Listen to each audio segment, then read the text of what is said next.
내란 특검은 국민의힘 지도부의 계엄 해제 표결 방해 의혹에 대한 본격적인 수사에 나섰습니다. 윤석열 전 대통령과 계엄을 공모한 혐의를 받는 이상민 전 행정안전부 장관은 내일 구속 갈림길에 섭니다.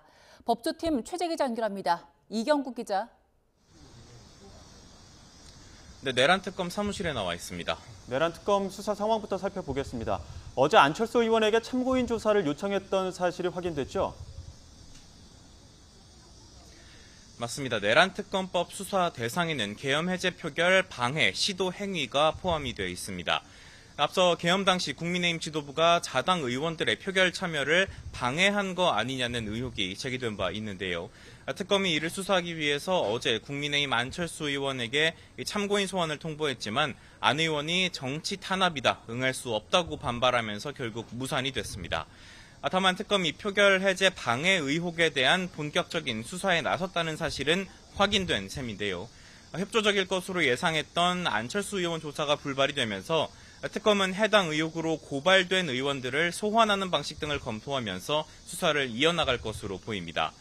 특검은 내란 방조 혐의로 고발된 국민의힘 추경호 전 원내대표 사건 등을 공수처로부터 넘겨받은 상태입니다.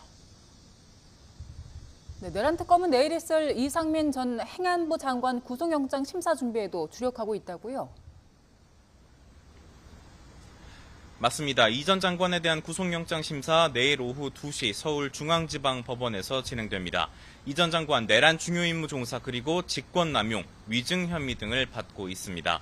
특검은 이 전 장관이 계엄 주무부처인 행정안전부 장관임에도 불구하고 계엄 선포를 방조해서 국무위원으로서의 책무를 저버렸고 또 언론사 단전단수 조치라는 의무 없는 일을 소방과 경찰에 지시하는 등 오히려 계엄을 공모했다고 판단하고 있습니다. 다만 이 전 장관이 앞선 조사에서 혐의 전반을 부인했던 만큼 특검은 이 전 장관 측의 주장을 탄핵하기 위한 법리 검토를 이어가고 있습니다.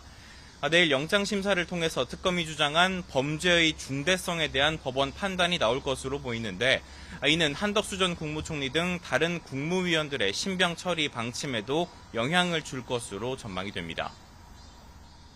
네, 최상병 특검 수사는 어떻게 진행되고 있습니까? 네, 최상병 특검 어제 조태용 전 국정원장 소환해서 17시간가량 고강도 조사를 진행했습니다. 조태용 전 국정원장 최상병 사건 조사 결과가 보고됐던 2023년 7월 수석 비서관 회의에 국가안보실장 자격으로 참석했던 인물인데요. 조 전 원장 조사 과정에서 회의 당시 윤석열 전 대통령의 경로가 있었음을 인정하는 취지의 진술을 한 것으로 파악이 됐습니다. 앞서 김태효 전 안보실 1차장과 이충면, 왕윤종 전 비서관 등도 조사 과정에서 기존 입장을 바꿔서 윤 전 대통령 경로서를 사실상 시인한 바가 있습니다. 이와 함께 특검 수사 외압 의혹 전반에 대한 조사에도 속도를 내는 모습입니다. 오늘 이종섭 전 국방부 장관 참모였던 박진희 전 군사보좌관을 추가로 불러서 최상병 사건 재조사 과정을 조사하고 있고요. 내일은 최상병 사건 기록 회수에 관여했다는 혐의를 받는 이시원 전 대통령실 공직기강 비서관도 불러서 조사한다는 계획입니다.